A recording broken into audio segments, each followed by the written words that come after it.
Hi guys, কেমন আছেন আপনারা? নিশ্চয় ভালো আছেন।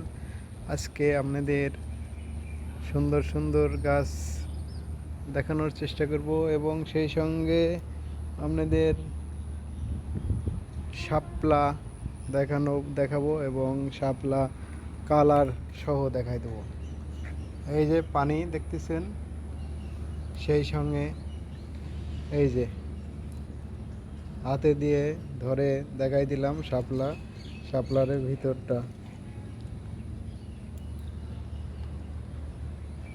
এই যে পানি, শাপলার পাতা নিচের অংশ। নিশ্চয় ভালো লাগলো। আপনাদের আপনাদের আরও নতুন কিছু দেখানোর চেষ্টা করব। পেজে থাকবেন, লাইক দিবেন। এটা আসলে